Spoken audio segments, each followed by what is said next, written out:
What's up, you sexy motherfuckers? Welcome to another episode of Bellcast. I'm Gio. And I'm Bart. And I wanted to talk about something really, really important today. Just kidding. I have nothing to talk about. You said you had a question for me. Yeah, I wanted to ask you, because you've done so many businesses now, and we've been involved in a lot of businesses. You know, we started with JK, we have our vlog channel, and we have Barbell Brigade, like the whole actual clothing line, the gym, the supplements, all that. And we're involved in a bunch of food brands like Joombi, Shrimp Daddy, and all that stuff. And one of the most common questions that I always get from doing other people's podcasts and even just like interviews all around is what is something that you've learned almost 10 years later now that you wish someone would have told you about business before? Oh, man. Oh, the first one is the biggest one that I'm like, duh. Well, what's your exit plan? That's crazy, right? No one tells you that. No one thinks about it. No one thinks about it. And I think that's like the most important, biggest thing, right? Because that's going to determine how long you want to do a thing. That's going to determine how you plan the rest of your life. That's going to determine whatever milestones you're trying to set for yourself. It's on the flip side.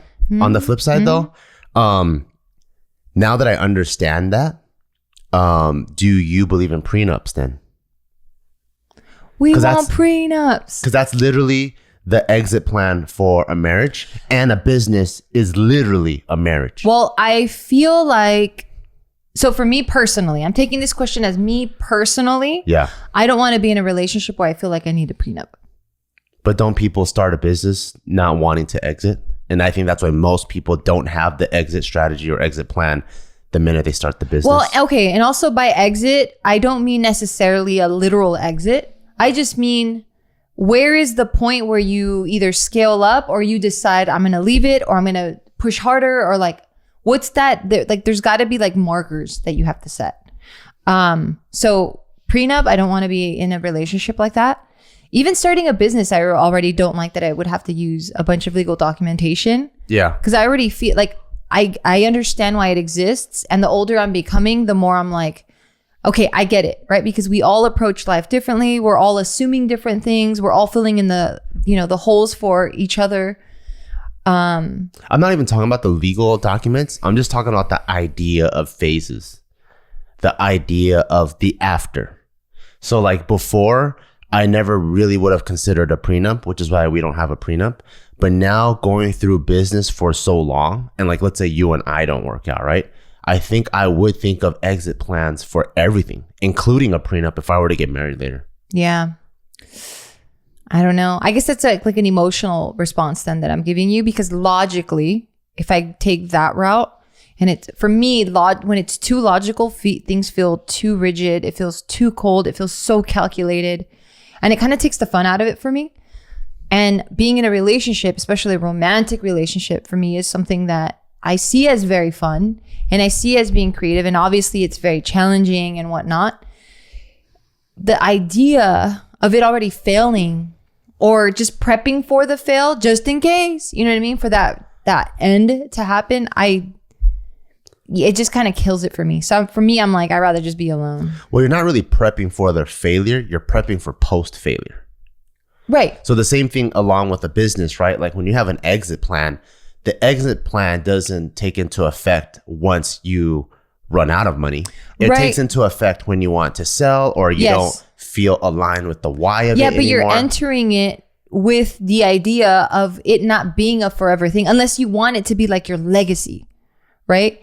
But at least the businesses that I've been in and I've helped build or build myself, I don't ever see it as me wanting to leave this legacy behind.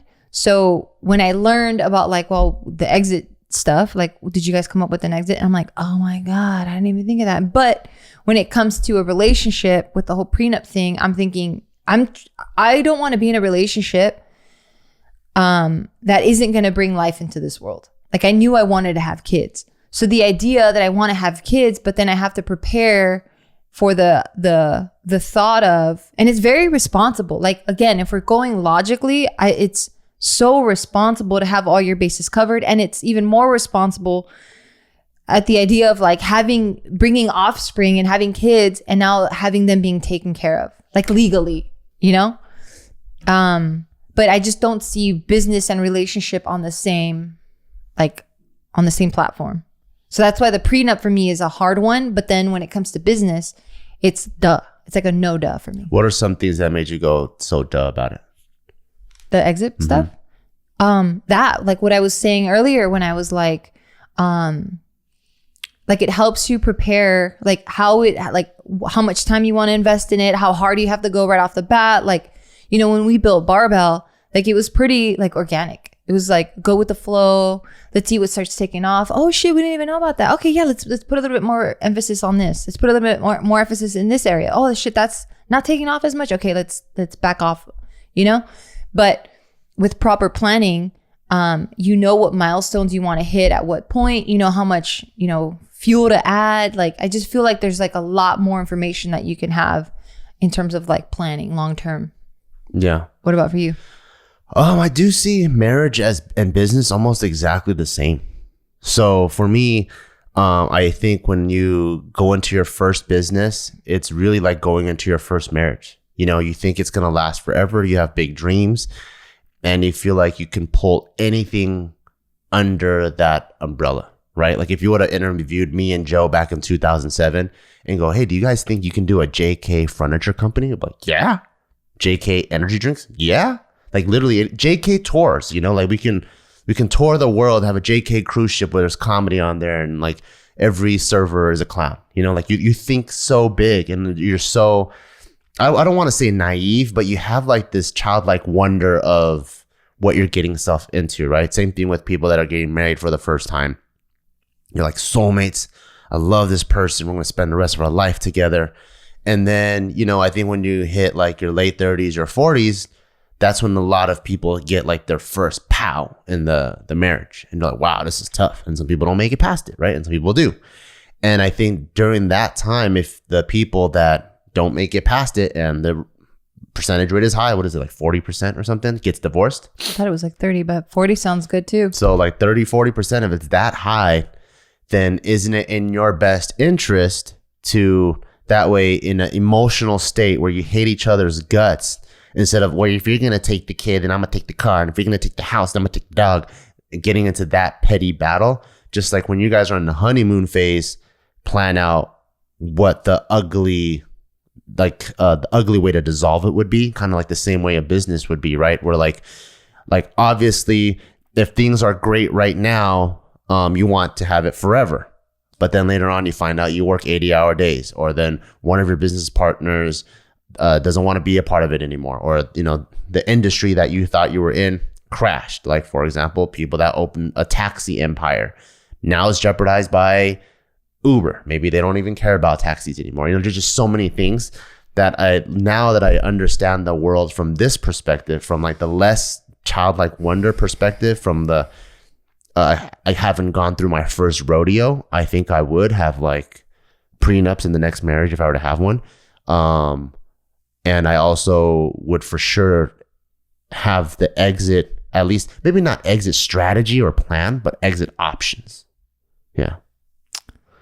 I don't know. I do see a relationship have similarities as building and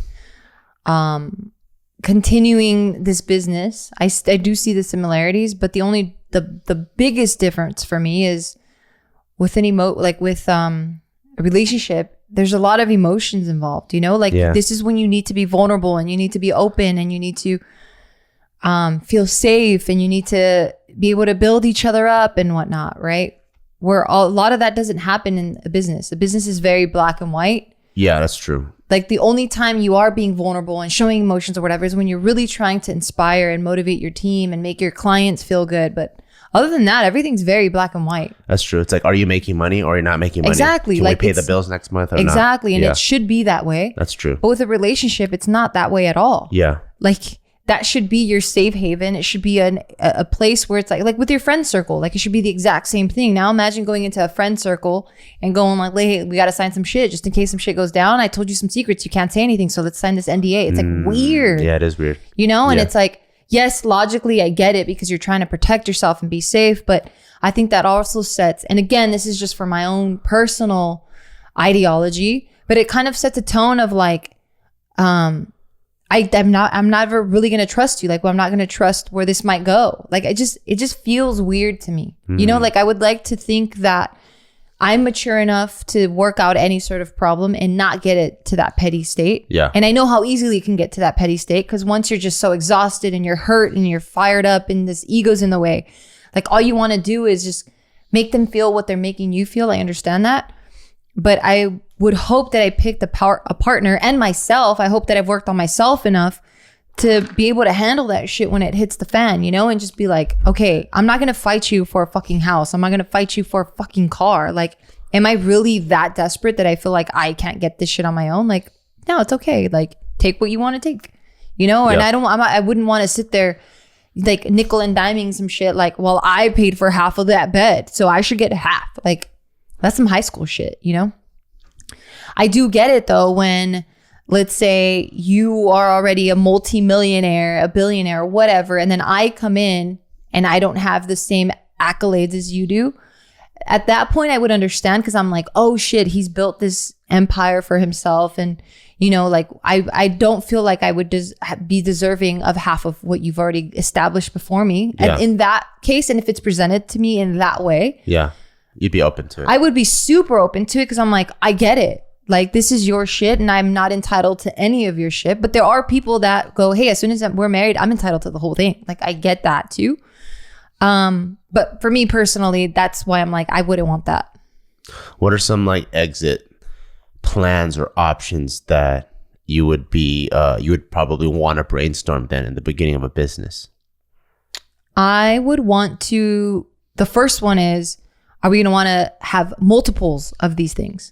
So like you're thinking in terms of like a chain or a franchise or multiple locations. Like where are we trying to take this? Like, are we trying to build the next Apple, or are we trying to build a Disney? Yeah. You know, like the Disney brand, is that what we're trying to take? Yeah. If we don't even know, then it's fine. Yeah. You know, but I would then want to create markers of KPIs, or like key performance indicators, or of like where we're headed, to just make sure that we're headed in the right direction and we're not like just bleeding money every single month or quarter or year, and we're kind of going with the flow. Like, I just don't have time to waste anymore. Whereas before, when you're in your 20s, like you said, you have childlike wonder, right?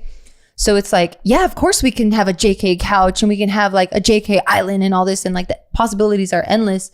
But I feel like the older you become and time becomes a lot more precious, because now like you have dependents, or now you have a mortgage. Like, there's just so many other factors that really do put time in front of your face, that it's like, okay, we're not going to live forever. Like, the organic phase of just kind of letting shit go and like flow where it needs to flow, like that's kind of like back there in your 20s. Like, you need to buckle down and really fucking think of some shit.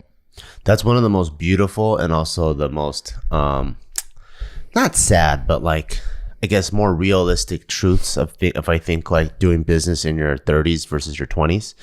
So, you know, like when we first did JK, it was like a literal frat house. It was fun. Like we were the best time of my life. Casey would like sleep on our couch sometimes to make an edit, because all the old school fans know, like back in the day when we uploaded sketches every single Sunday, we didn't miss a single Sunday for like years. You know, sometimes it might be 4 a.m. because it took a lot to edit or post-production. But technically, that's missing a Sunday. But it never went past Monday, you know? Okay. So, I mean, it's Asian time, you know? So sometimes we're late a little bit. But during those times when you have literally zero responsibility but yourselves, it was like a giant frat house. We would hang out all the time. If we have a girlfriend or boyfriend, they're brought in. They're hanging out, helping out too. We're shooting all the time. People sleep over, crazy ass hours. Sometimes we shoot 4 skits in a day, you know. And then as you get older, then like your relationships, it was almost like a mush. Like your work life, friend life, relationship life, family life was just a mush. Sometimes you have a JK trip and Casey's parents are there too. You know, it's just one big mush, but it was fun. And then as you get older, you start to have like more responsibility, right? Like you have a relationship, and then so your significant other is like, okay, when are you gonna separate like work from? Because me watching you write or edit is not quality time. You know, we need to have our own time. So people slowly start to get pulled apart. Then you start to have kids, and then people have like other endeavors, and then so what was originally like, no, who cares about a 9 to 5? We're just a fucking club and family. You start to go, okay, wait, so we got to balance things. Are okay, we don't have a real 9 to 5, but what's the 9 to 5 of this? And then those numbers start to get more and more clear cut and dialed in. And then there's like a real legit call time. And then people do things like before we shoot now, during lunchtime. Sometimes people handle business meetings or whatever during that lunchtime. And then afterwards, people jet. Whereas before, like whatever we're done filming, we're all hanging out. And I think all of that helps put energy back into the business, even though it's non-business tasks. And so like now I think no matter how passionate you are, like I speak to like a lot of actors that are like in their late 30s, 40s, maybe even. And you know, when you talk to them, I think when it was our age, it was like, oh yeah, I'm about to be on a shoot. Yeah, it's like you have this like childlike wonder. Now it's, oh, I'm working. Yeah, I'll be working. I'm gonna work New Zealand. We'll be in production for like 7 weeks, and then like they literally speak as if they work at fucking FedEx or something, you know. Whereas I'm still, because I'm not on that side of Hollywood, I'm still like, oh, cool, to be in production. That's so sick, you know. But then I realized that when you get older, almost like regardless if you like it or not, and regardless if your job is your true passion, that is one giant difference between 20s and 30s. 20s and 30s. And that's the part that I think you really need an exit plan for, or exit option. Like, you know, if things get like this, or now I'm being torn apart from my family and my business, or I don't have the same passion for it. Like maybe before, like I was all about like fucking Girls Gone Wild. I love making those DVDs. And now like I'm a Christian. I don't believe in that shit anymore.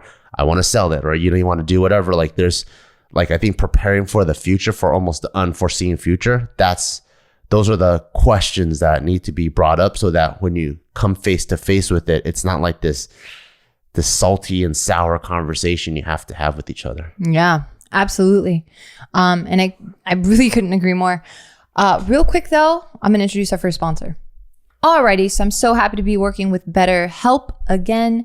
If there's anything or just something interfering with your happiness or preventing you from achieving your goals, then BetterHelp is gonna be for you. So make sure to listen up. So BetterHelp will assess your needs and match you with your own licensed professional therapist. Isn't that beautiful? You can start communicating in under 48 hours, and it's not a crisis hotline or anything like that. It's not self-help either. You're literally speaking to a professional, and you're getting professional counseling done securely from the comfort of your own home. Again, securely online. There is a broad range of expertise available, which may not be locally available in many areas. Like we're really fortunate that we live in LA, so we do have a lot of access, but we're kind of on the outskirts of LA. We're in Glendora, and I can't say that there's going to be a lot of therapy help out where I need it as much as it would be like if I lived more in the city, for example. So something like BetterHelp is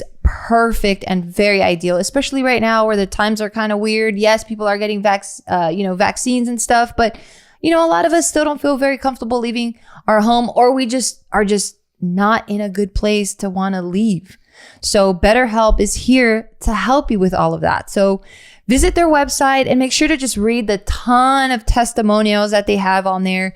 They have like at least 1 million people who have taken charge of their life and their mental health. So go to betterhelp.com and check out the reviews, because don't take anyone's word for it, but just read for yourself and see, the tone that people are speaking in, what they're saying that they like or they dislike. And I absolutely love the fact that they're just so open and so candid, where they're like, hey, you know what? We're going to let the people talk for us. So that should tell you a lot about, the service that you're going to be given when you do sign up with BetterHelp. So for everyone listening to this podcast right now, you guys are going to get 10% off your first month at betterhelp.com/bear. That's BetterHelp, HELP.com/bear, BEAW. Shout outs to our sponsor, Bulldog Yoga. It's no secret that we're all juggling a lot these days, right? Jobs, families, budgets. Sometimes we're doing all these things at home. And not to mention the emotional baggage of last year, which a lot of us is still weighing hard on ourselves. And we've all heard about the amazing benefits of working out, specifically yoga, right? You get increased strength, better flexibility. It's very spiritual. You get to center all of your thoughts, improve mental focus. But many of us have tried yoga and never gone back because either they've been afraid to try because of how intimidating the experience can be. And that's where Bulldog Yoga comes in, because it's online and it's about taking the intimidation out of yoga and then replacing it with music, smiles, and zero judgment. And that's what Bulldog is all about. It's about making yoga fun. And their streaming online classes are available on demand, any place, anytime, on your schedule. And it's for all levels, from beginner classes to even the most heart pumping of workouts. And there are tons of classes that fit your schedule, from 12 to 60 minutes. So if you have a quick break, go ahead and do some yoga. If you have a whole hour, do yoga there too. Now you really have zero excuse. You could probably lock yourself in a closet, lock yourself at that small break room at work, get your yoga in, feel good about your day, and get your quick fitness in. And right now, you could try your first 30 days for free at bulldogonline.com. That's bulldogonline.com, and use the code BEAW, BEAW, for an additional 50% off your first paid month. That's 50% off, okay? That's bulldogonline.com. Use the coupon code BEAW, BEAW. And we're back. Okay, so what's something that you wish you would have learned 10 years ago? That life will happen to you. What do you mean? Like, how I was explaining, like, you think you have all the time in the world in your 20s, which you do. Right. But then you get more and more into having responsibilities. You have a dog, and, there's times where literally, like, some of the people that we work with, they have a dog, and then they'll be like, oh, actually, either my dog needs surgery, or can I bring my dog to work? Like, the slightest bit of a responsibility starts building as you get older. And, it's cool, because that's all a part of being an adult, right? Getting your car fixed, those type of things. You don't have to have a full-blown kid to have like a full 100% responsibility, but you start having those things and they start building up, and then allowing the wiggle room in the growth of the company for all of that stuff to happen. Because I remember when I was 20, I'd be like, vacation? That's for fucking pussies. You're telling me you're not down to work 365 days a year? Fucking pussy. But then now I'm like, no, vacation's pretty good. You get to work on your mental health. You get to hang out with your family. You got to spend time with your loved ones that you haven't seen in a while. It's like your brain is way different. Like the way my brain is now versus when I was at 20, I'm like, if you're not working 80 hours a week, 365, you're fucking pussy. Like you ain't trying to be successful at all. But then that was my definition of success, right? Now my definition of success is balance. Yeah, absolutely. So that's something that you learned now that you wish you would have learned, in your 20s, hey, we should just kind of ease up a little bit and take a little bit like a vacation. Yeah, I think allowing room for balance, because I think I run so hard that it always takes me redlining before I know I need to pull back. And sometimes that's not the healthiest. We've been through our stuff where our relationship was priority, 15. So it was check this, check this, check this, check this. And then we didn't really care about a relationship. And we got in our whole dark times where we actually thought about breaking up and divorce and all that stuff. And so for me, I think not having to run so hard, but also kind of seeing where things are already is good. It's almost as if I feel I do a way better job with my finances, but I never had to go declare bankruptcy before I go, oh, now I learned how to manage my finances. But I already have buffers put in place. I know, okay, cool. This is 10% of what I make now. Okay, oh shit, it's 20% of what my 30, 40. I don't even ever get near 50% of what I make. But I'm okay, cool. I'm always in that buffer zone. But I wish I had that buffer zone too. Yeah. Yeah. For the way things would infinitely scale with your friendship, family, all that kind of stuff, Another thing that I learned that I wish I would have known sooner is hiring the right people. And when you're younger, right? Like you just said, you pull in your girlfriends, you pull in your boyfriends, you pull in the homies because they think it's what you're doing is fun, And yeah, it's fun because you're building with the people that you love, and all of you guys are growing and being successful. Hopefully you're being successful together. And it's fun times, right? Because it's yo, not only can I fucking hang out with you and be with you for fucking hours, but now we're getting our life shit together and we're making money. That's sick as fuck. But what tends to happen is if you're not hiring for the position, then that homie that was doing you a favor when he was doing customer service and bagging these clothes and shit, but now he's fucking up and now he got bored of it. Like it just gets really, really awkward. You know, it's kind of like when you have a crush on your best friend and you're like, oh, I don't know if I should tell them because if we don't work out or they don't like me back, then we can't really have that relationship anymore. Like it can get like that, you know? Yeah. And then like having hard conversations, like if you're their boss and then going, you know what, man, like we need you to pick up the slack. Like it just becomes like, I don't have a problem with it, but it's just a weird area. You know what's so tough too, though? The tough thing is like, it's one of those where like, you don't know what the problems are going to have until you have those problems. Yeah. And after you have those problems, you know what the solutions are. But then like, if I were to explain that to someone else that's starting, it's so hard to explain it. You know, it's so hard to explain these extremely like complex relationships and circumstances.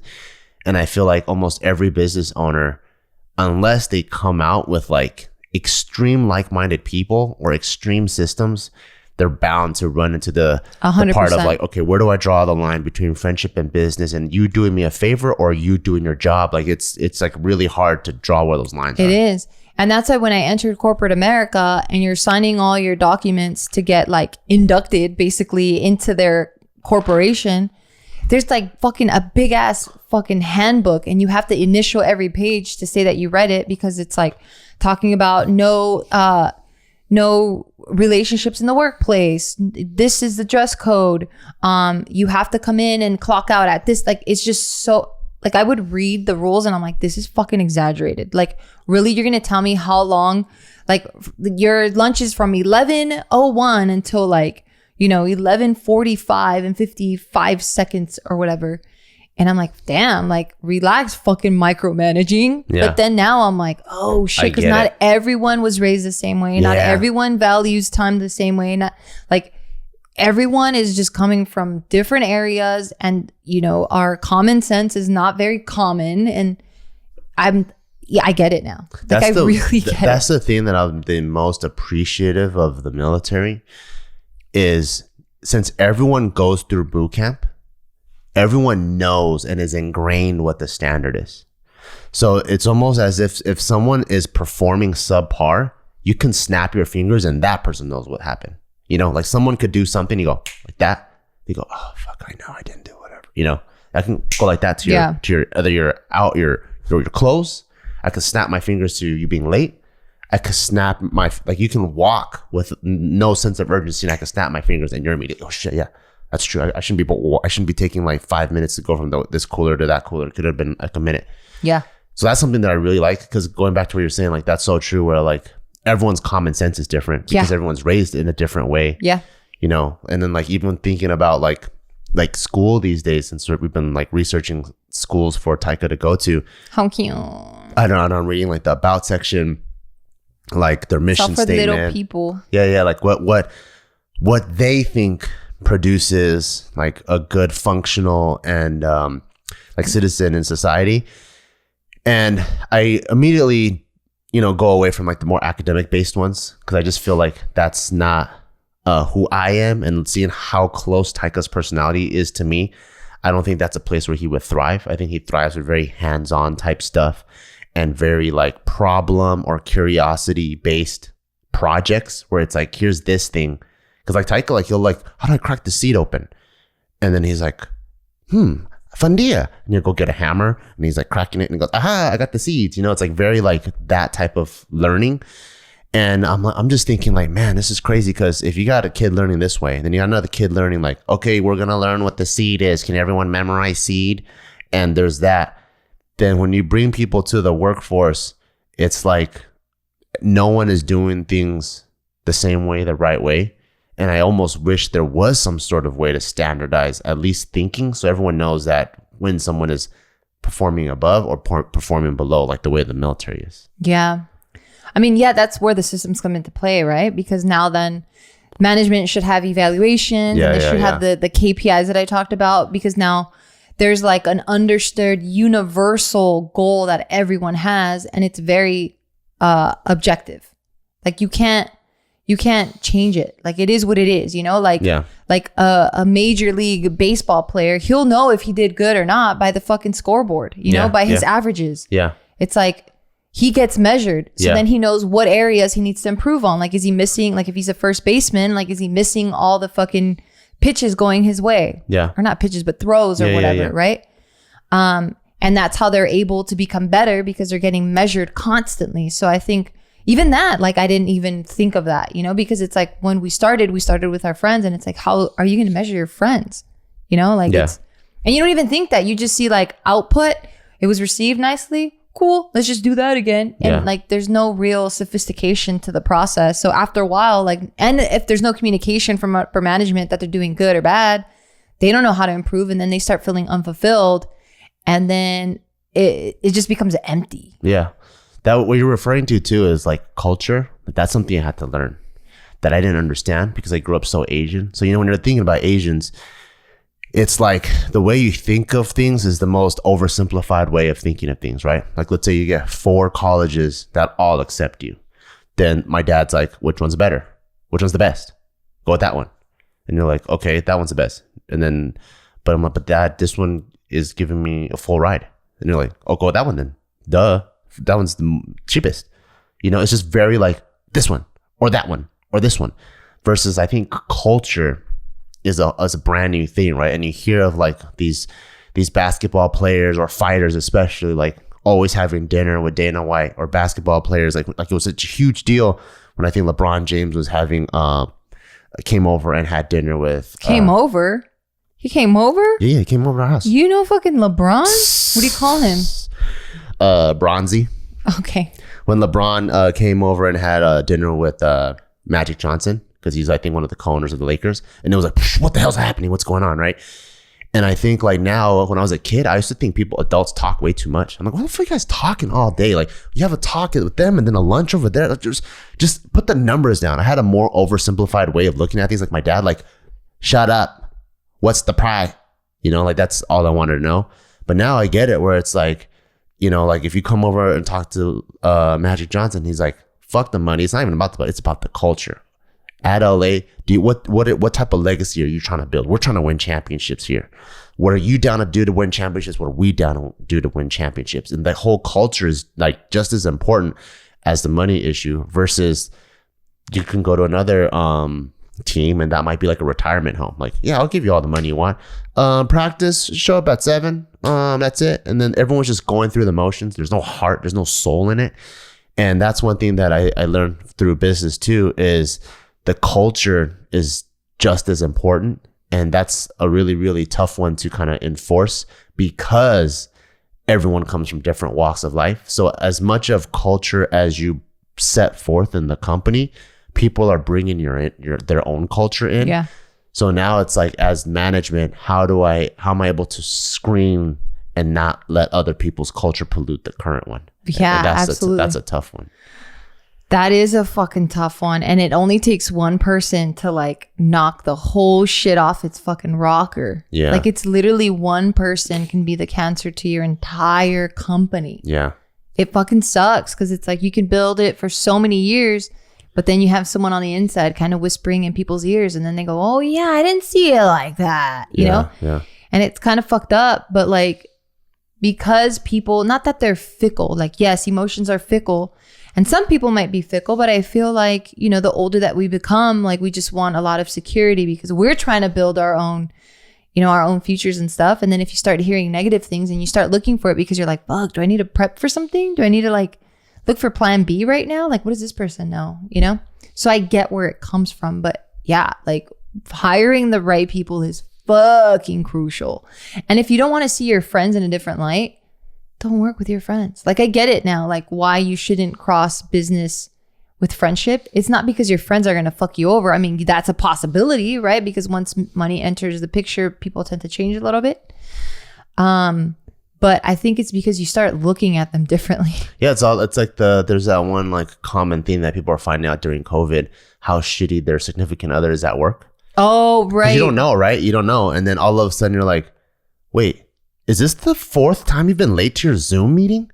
And then, you know, and you're like, Because when people leave the house, you're like, bye-bye, honey. You just assume it's your standards. Yeah, you don't know if they're late. You don't know what they're doing. And then you start like working, and then people, not everyone has the luxury to have a home office. So now they're sharing a room, and then they're like, damn, your fucking workspace is nasty. And then you're like, what? Did you just roll out of bed and not brush your teeth and go right into a Zoom?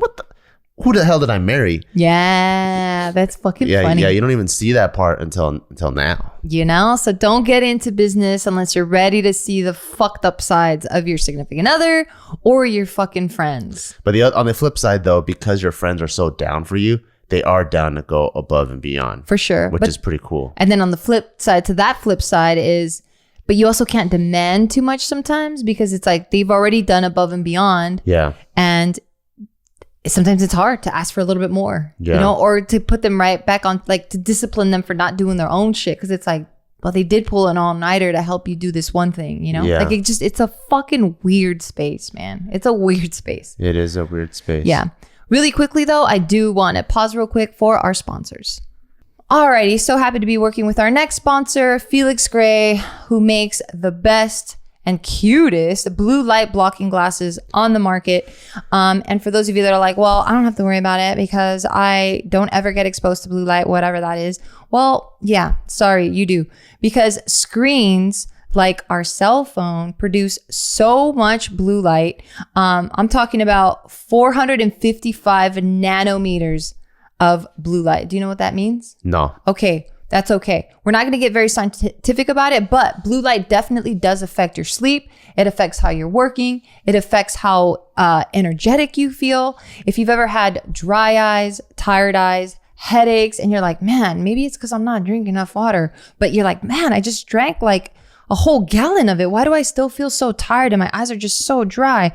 All I'm doing is just working all day. It's because you're staring at your computer screen, which is another major source of blue light. So I'm talking about phones, tablets, computers, TVs, Kindles, anything with like even LED lights. And they all produce blue light. So our eyes weren't meant to be looking at screens all day. It messes with our internal balance, which, like I said, affects our sleep, causes stress, headaches, blurry vision, and eye fatigue. But that's where Felix Gray steps in because they're blocking all of that, like hitting you in the eyeballs. Most clear blue light lens filters only filter about 2 to 3% of the blue light from screens, where Felix Gray filters about 15 times more than that. So stop with the tired eyes. Let's just stop with the headaches. Let's just be able to sleep at night. Let's start blocking those blue lights. Make sure to get your Felix Gray glasses. And for everyone listening right now, you guys can get a pair of Felix Gray glasses. So let's just block all that blue light from my life. Let's take control of, our life. Let's feel better.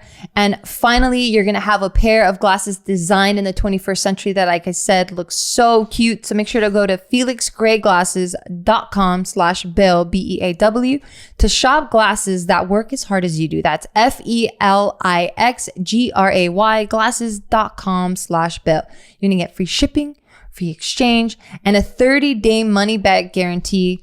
So make sure to go to felixgrayglasses.com/Bill. And we are back because it just makes sense. Our boomer asses have been listening to TikTok, if you can't tell. Yeah. So are those your tips? Is that what you wish you knew? There's so many things that I could just go fucking on and on and on and on and on and on. Those are a couple of things that I would have told myself. Like, I have another one. You do? Mm-hmm. What is it? Have a fucking financial person on your team right off the bat. Like someone constantly looking over not the even books. A professional, but just someone that has their eyes on it. Yeah, someone that's constantly looking at the books but knows what they're looking at and can communicate what they just saw to your exec team. Yeah. Because really, then if you don't know where you're at in the books, then you're just fucking shooting in the dark. Yeah. Literally. Yeah. That's true. That's a huge one. Yeah. Yeah, I think the toughest part is like, I think, there's so many hustlers and like the motivational speakers online now, like Gary Vee style. There's so many. But I'm like, man, I don't know. A lot of people, I don't even know if they have the right personality type to do it. Because the more I do business, the more I'm like, I should have just got a 9-to-5 job. Same. I'm like, I should have got one of those cushy jobs. I could have been a police officer, made 150 grand a year, clock in, clock out, know what to expect. And if there's any interpersonal issues, the whole system's built out. I go to HR. I can complain about this. I don't think that fits you though. Really? Yeah. I think you just need a good team. Like, I just think you need to get out of leadership positions and you need to stay. I'm a shitty leader. That's true. And you need to stay where you thrive. Yeah. And you thrive when it comes to like content creation, production creation, like any realm that allows you to create and can leave you alone to just create, you're going to fucking smash it. You know, I feel like that's the same thing for me. Like, I enjoy creating and building things, but do I enjoy leading? Fuck no. Like, do I want to hear other people's fucking problems or solve like, I don't want to deal with that. Like, I don't want to deal with people. I don't want to deal with any of that shit. I just want to build. Yeah. I want the people that are good at it to fucking think and do all that shit. I just want to show up, be talented, and get the fuck out. Would you want Taika to start a business, be an entrepreneur, or not? I want him to do whatever he wants to do. I would love for him to be an entrepreneur. Because then maybe he could teach me some shit. Let's say he had 2 or 3 things he was tied at. Would you like nudge for the entrepreneur or not? I would never nudge for anything. I would nudge for whatever so for me, I never had, so when I showed interest in the thing, it was cool because it was slightly nurtured. But then once things got either boring for me or too hard for me, I'm like, I don't want to do it anymore. Then it was like, okay, don't do it.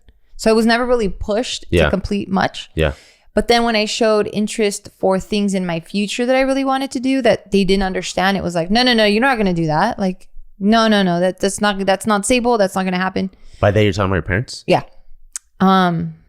Yeah, my parents. So for him, I would want him to explore, and then I would just help him build whatever, you know? Like, I hope I get to work with him in his company.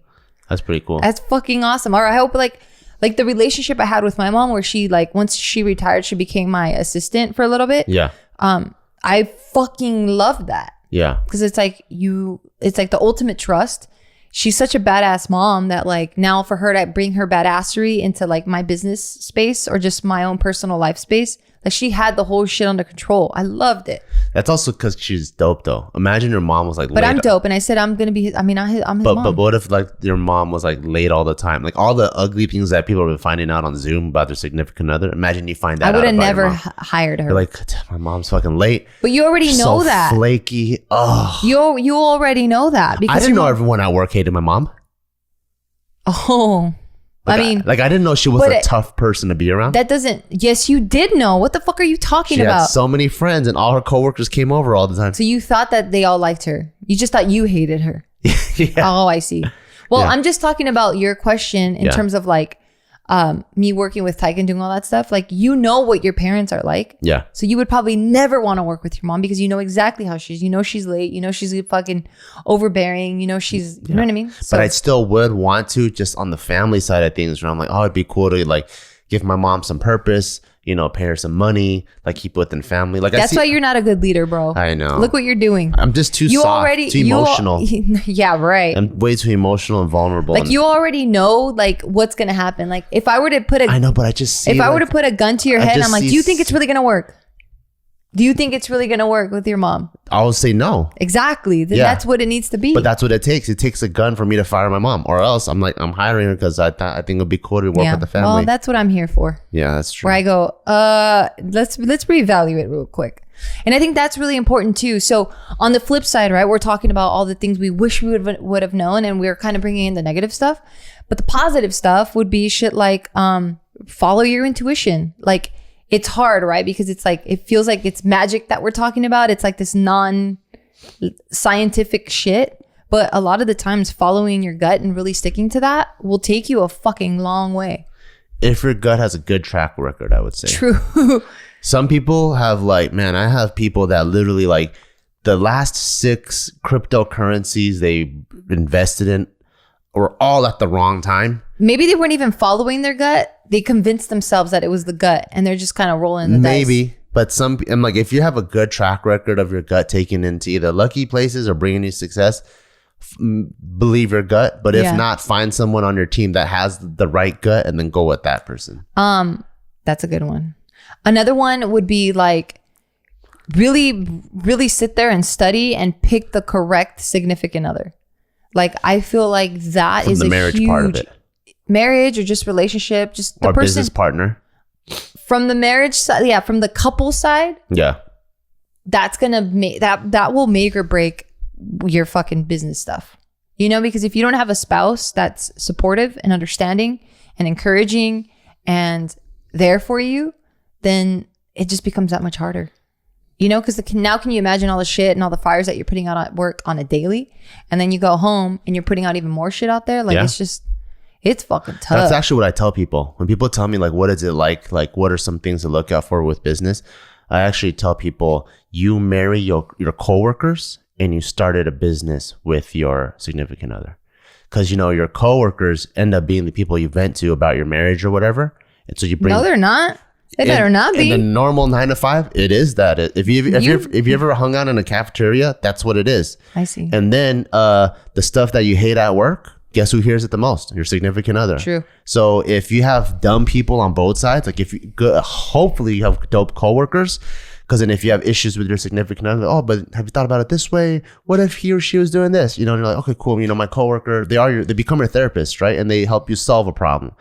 But if you have some dumbass coworkers, then they're giving you stupid ass advice and you go home and it ruins your marriage. Well, that just means because you're a dumbass. And vice versa. Like you take work drama home, right? That means you're a dumbass. And then you're if you have a stupid ass significant other giving you stupid ass advice, then you're like, you know what? Fuck that job. Yeah, that's pretty dumb. Yeah. There's fucking a lot of shit to learn, and like I'm still learning a lot of shit. Yeah, and this is what I'm thinking about when I'm 30 something. I'm sure by the time I'm 40 something, I'm like, I don't know shit back then. Yeah, hopefully we're fucking, I don't know. Hopefully we're doing the creative shit and we're letting the experts run the show.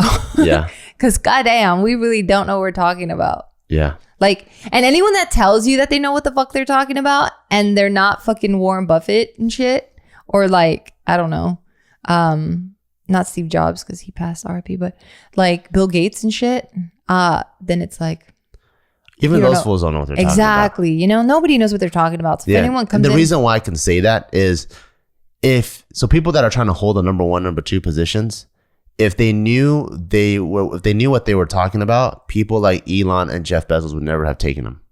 You know, it's always people know what they know and they don't know what they don't know. And then the other people that are capitalizing on what they don't know is how they overtake them. Yeah. You know, because Bill Gates is no longer number 1. He might not even be number 5 by the time we finish. Yeah. Well, damn, these are some good. Oh, really? What? This podcast? Oh. Not by the time we finish, because it sounded like by the time I'm done with business. That's what it sounded like, but I'm not even trying to reach that high. I'm just trying to survive. Yeah, that's what we're doing. We're trying to survive, everybody. Yeah. Well, on that note, is there anything else you want to add? One last piece of advice? Yeah, don't start business with your significant other. One of the toughest things in the world to do, especially if they're a feisty one. You know what I'm talking about? All my people out there. You fucking love working with me. I don't even know why you talk shit. I was talking about us. I was just giving general well, advice. In general, you really do enjoy working with me. I do. You've said that shit to me multiple times, very seriously. If I blink twice, it means I need help. I fucking hate you. I'm not playing anymore. Fuck this. Fuck you. Fine. Told you need a prenup and an exit plan, especially in this. We need double. Fucked up. Shit. All right, well, fuck this guy, but thank you to our sponsors. All right, so thank you to BetterHelp. This podcast is sponsored by BetterHelp. And for all our Bettercast listeners, you guys are going to get 10% off your first month at betterhelp.com/Beaw, BEAW. Also, thank you to Bulldog Yoga, who's also sponsoring this podcast. Try your first 30 days for free at bulldogonline.com. That's bulldogonline.com. And make sure to use code BEAW for an additional 50% off your first paid month. Again, that's bulldogonline.com. Coupon code BEAW, BEAW. And thank you to Felix Gray for sponsoring this podcast. Make sure to go to felixgrayglasses.com/Beaw to shop glasses that work as hard as you do. That's FELIXGRAY glasses.com/Beaw, BEAW for free shipping, free exchanges, and 30-day money back guarantee. That's felixgrayglasses.com/Beaw. And if you're looking for ceremonial grade matcha at an affordable price, go to shopjumbi.com and use the code BEAW, BEAW, to get 10% off all the tins, all the matcha that you can have. And also, last but not least, don't forget to check out barbellbrigade.com, your home of strength, from everything from wearing clothes to making you feel strong to supplements to help support your strength training and also training programs. Go to barbellbrigade.com.